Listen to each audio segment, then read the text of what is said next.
छत्रपती शिवाजी महाराजांची वाघनखं परत भारतात येणार या गोष्टीवर गेल्या काही दिवसांमध्ये अनेक चर्चा झाल्यात. ती वाघनखं खरंच महाराजांची आहेत का, यावर अनेक मेम्स पण येत आहेत. तर एपिक इंडिया विथ स्नेहालीच्या आजच्या या व्हिडिओमध्ये आपण या गोष्टींची सखोल माहिती घेणार आहोत. ती वाघनखं नेमकी का उपयुक्त आहेत, त्याचा वापर केव्हा झाला, मग ती ब्रिटिशांकडे कशी गेली, या प्रत्येक गोष्टीचं तुमच्यापर्यंत डिटेल पोहोचवण्याचा मी प्रयत्न करणार आहे.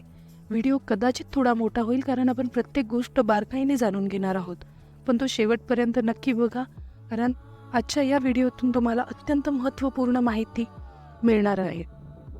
तर शिवाजी महाराजांची तलवार, वाघनखं, टिपू सुलतानाची तलवार, कोहिनूर हिरा, मयूर सिंहासन अशा अनेक ऐतिहासिकदृष्ट्या महत्त्वपूर्ण गोष्टी सध्या लंडनच्या व्हिक्टोरिया अँड अल्बर्ट म्युझियममध्ये आहेत.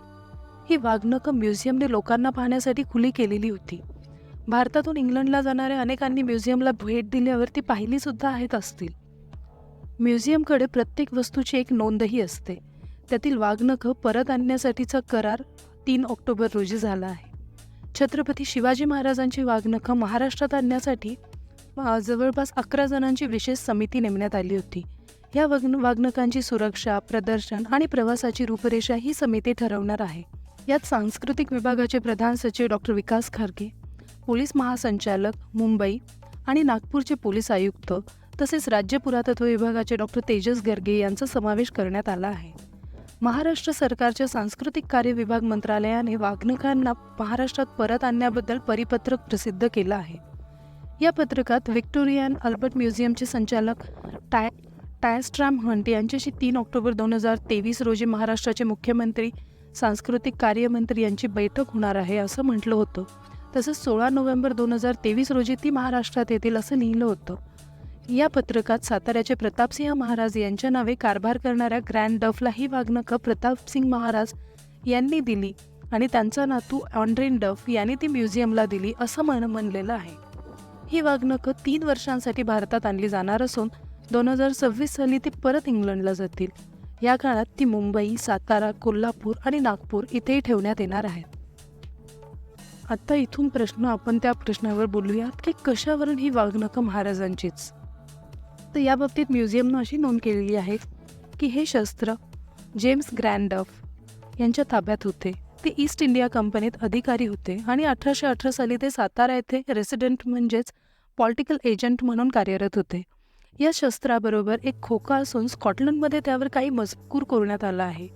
ही वाघनखं शिवाजी महाराजांची असून याच्या मदतीने त्यांनी मुघलांच्या सरदाराला ठार केलं असं म्हटलं आहे.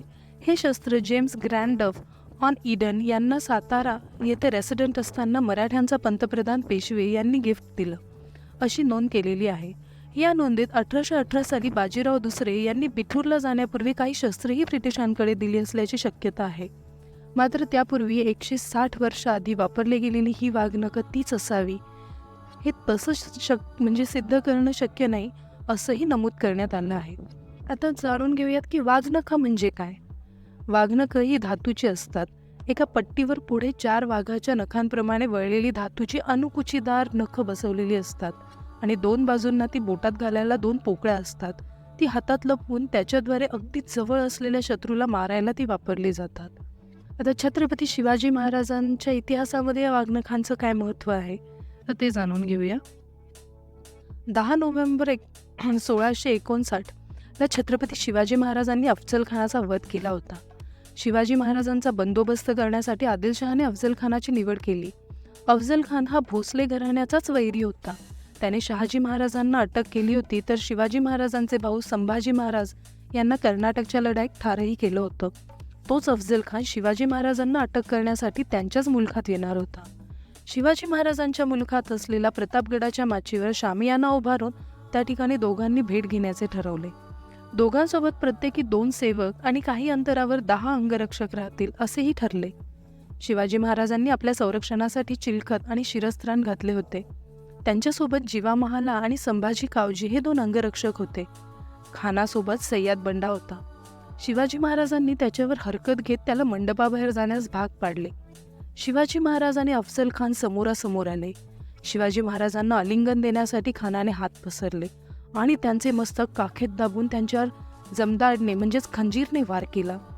पण शिवाजी महाराजांनी चिलखत घातलेलं असल्यामुळे त्यांना काहीही झालं नाही. शिवाजी महाराजांनी अत्यंत चपळाईने सर्व परिस्थितीचा अंदाज घेतला आणि त्यांनी आपल्या अंगरख्यात आणलेल्या छोट्या कृपणाने आणि वाघनखांनी अफजल खानाला ठार मारले.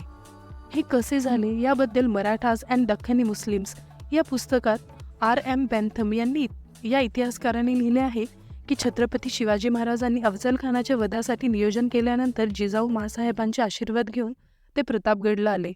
त्यांनी आपल्या सुती अंगरख्याखाली लोखंडी चिलखत तसंच टोपीखाली लोखंडी शिरस्त्राण घातलं होतं.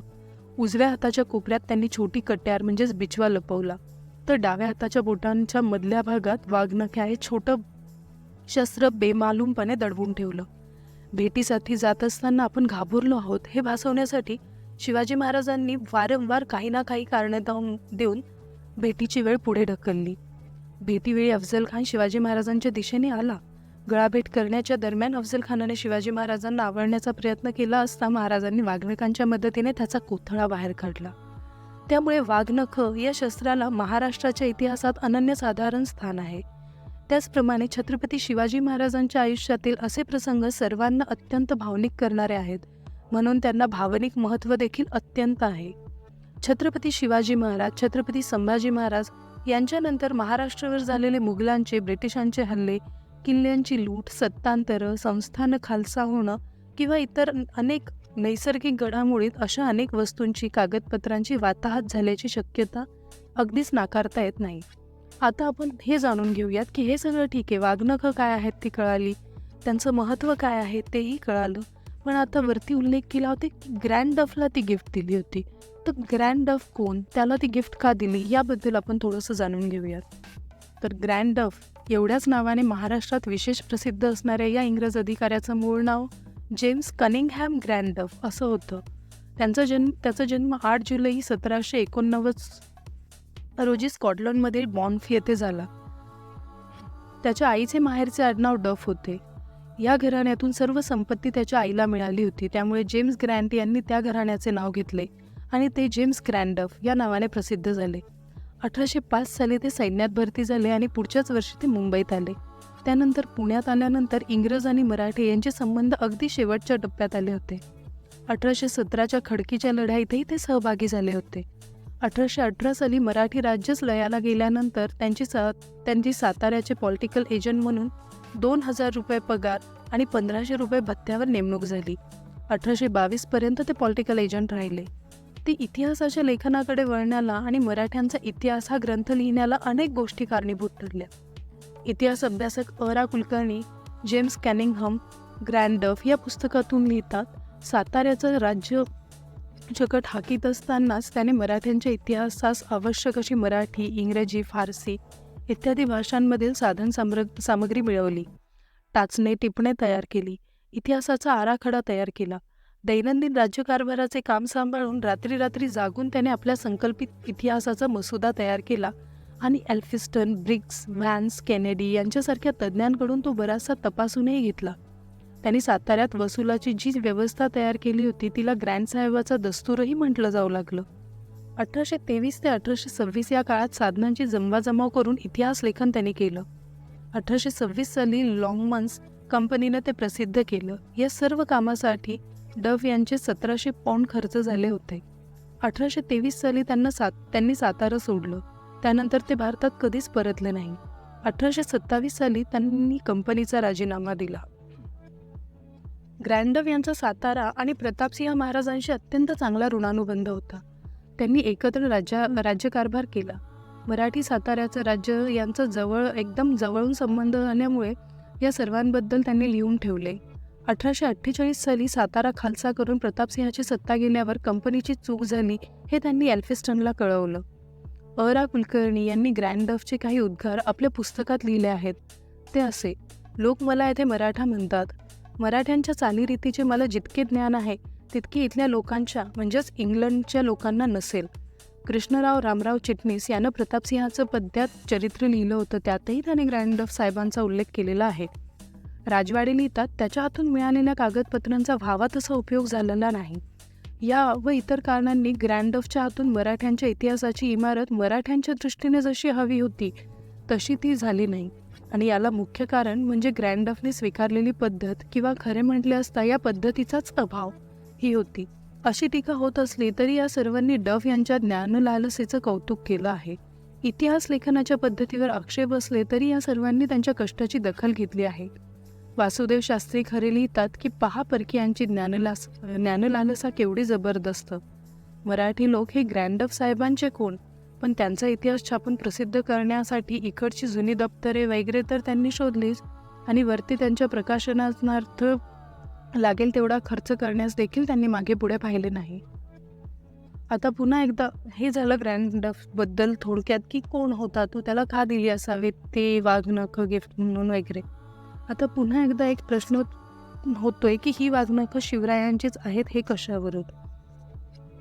तर कुठलीही वस्तू एखाद्या ऐतिहासिक व्यक्तिमत्वाची आहे किंवा नाही हे ठरवण्याचे 3 साधे नियम आहेत आणि हे नियम आहेत पुढील प्रमाणे. पहिला नियम म्हणजे ती वस्तू त्या ऐतिहासिक व्यक्तिमत्वाने स्वतःच्या हयातीत स्वतःच्या हाताने एखाद्या संस्थेला किंवा संग्रहालयाला जतन करण्यासाठी दिली असली पाहिजे.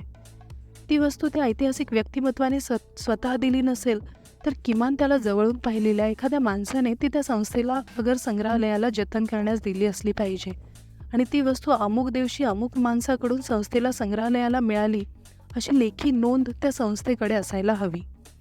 दुसरा नियम म्हणजे ही वस्तू त्या संस्थेत अगर संग्रहालयात आल्या दिवसापासून त्या आस्थागायतच्या तारखेपर्यंत संग्रहालयाच्या अगर संस्थेच्या नोंदवहीत म्हणजे स्टॉक रजिस्टरमध्ये त्याची दरवर्षीची अखंडित नोंद पाहिजे. आणि तिसरा नियम म्हणजे त्या वस्तूला ओळखण्याच्या काही निर्विवाद खुणा अस्तित्वात असायला पाहिजेत. त्यामुळे आता हे जे काही छोटे छोटे एरर्स आपल्याला दिसतात त्यामुळे हा प्रश्न जरूर पडत असेल की हे खरंच महाराजांचे आहे की नाही वगैरे. पण ह्या प्रश्नाकडे न जाता इतिहासाच्या महाराष्ट्राच्या इतिहासाचा अमूल्य ठेवा जो ब्रिटिशांकडे इतकी वर्ष होता तो काही दिवसांसाठी तरी भारतीयांना तो बघायला मिळणार आहे. 3 वर्षासाठी तो भारतीयांकडे येणार आहे. ही देखील आनंदाची आणि कौतुकाची तसेच अभिमानाची बाब आहे. त्यामुळे ज्यांना प्रत्यक्ष इंग्लंडला जाऊन ह्या गोष्टी पाहणे शक्य नाही त्यांनी याची देही याची डोळा ह्या भारतामध्ये आल्यावर 4 शहरांमध्ये जाऊन नक्की पाहाव्यात. एपिक इंडिया विथ स्नेहानीच्या आजचा हा व्हिडिओ तुम्हाला जर आवडला असेल तर चॅनलला सबस्क्राईब केलं नसेल सबस्क्राईब करा. व्हिडिओ जास्तीत जास्त लोकांपर्यंत शेअर करा, लाईक करा, कमेंट करा.